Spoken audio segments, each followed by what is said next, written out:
I'm Zachary Levi at San Diego Comic-Con, sweating my face off. Get ready for DC All Access.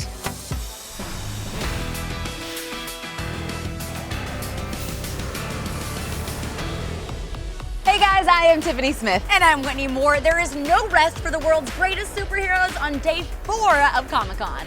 The convention center transformed into an Atlantean oasis yesterday when the cast of Aquaman flooded the DC booth for a special signing with fans. The show floor was packed to the gills with convention goers eager to get a look at DC's newest megastars, and the cast was happy to ride the wave of Aquaman hysteria. Then, with the mention of a single word, the Aquaman crew was replaced by the stars of Shazam for another high-voltage fan signing. The DC booth was buzzing with excitement, and the cast couldn't help but feed off the electricity in the crowd.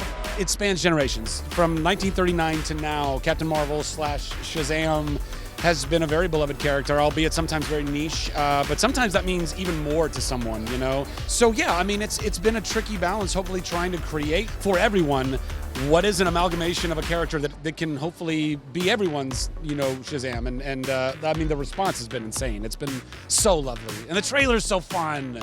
I just love life right now. I'm so happy. I'm so happy. You know, this movie's really, really special. You know, it's different. And I feel like what kid or what person doesn't want to be a superhero?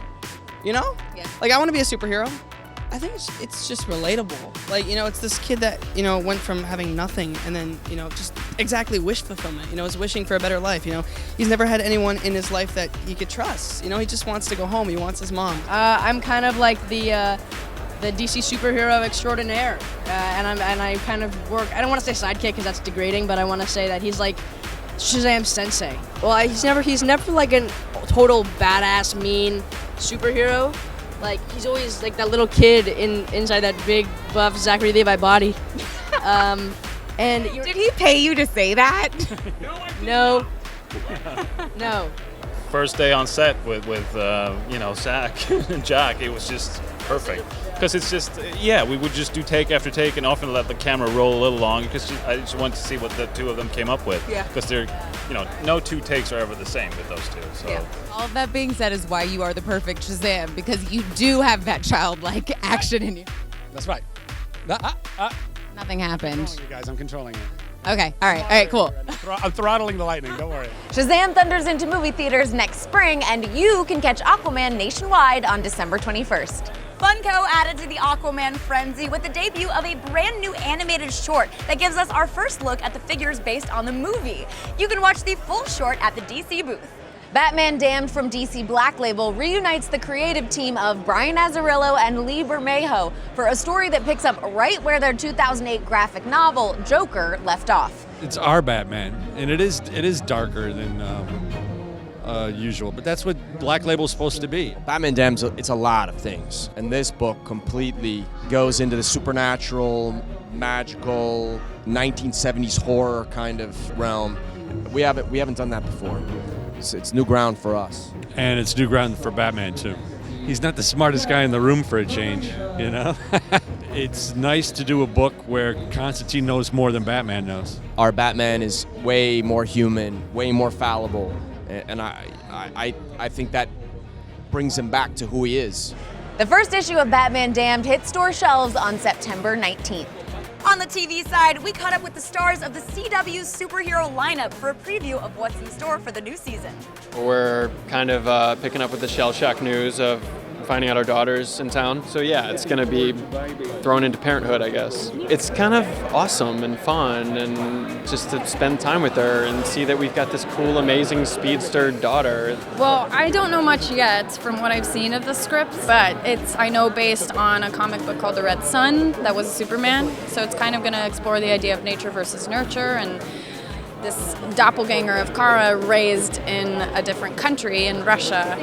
How will she be different than Kara? We're still kind of trying to put our lives back together again after what has transpired. Because we've seen the pod people and kind of introduce meta villains, there's going to be more meta villains. And so I think in season 2 we're going to start fighting other people with powers, so the fights get ramped up into power on power. Well, I have the facial hair that I have.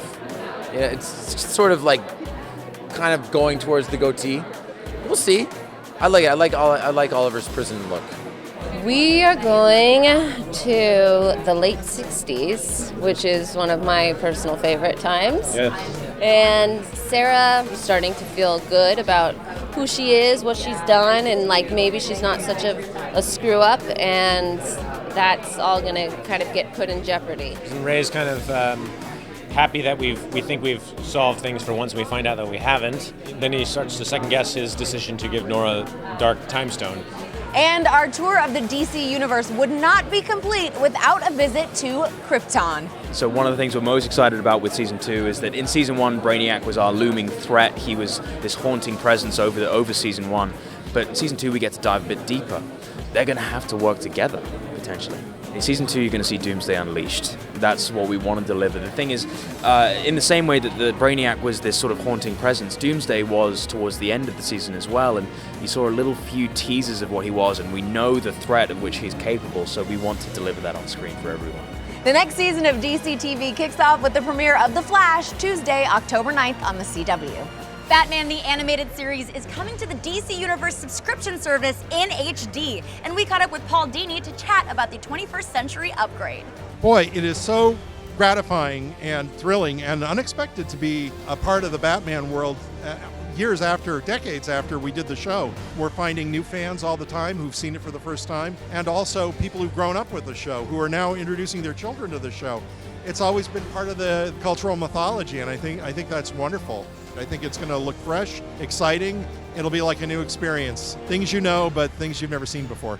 To see Batman the Animated Series in all its HD glory, be sure to subscribe to DC Universe at DCUniverse.com. Last but not least, DC's all-star talent is bringing home some extra hardware from this year's Eisner Awards. Tom King won Best Writer for Mr. Miracle, Batman, Batman Annual No. 2, and the Batman Elmer Fudd Special. Plus, Mr. Miracle landed Mitch Gerads the Best Penciler Inker Prize. A huge congratulations to Tom and Mitch. We're sure there are plenty more awards in your future. Congrats, guys. Well, that is it for this year's Comic-Con, but we will be back with new episodes on Thursday for our post-convention coverage. We hope you guys had as much fun as we did this weekend, and thank you so much for checking in to keep up with all the big DC announcements. Okay, Tiff, how do we get out of here? Oh, I've got it. Ready? Shazam!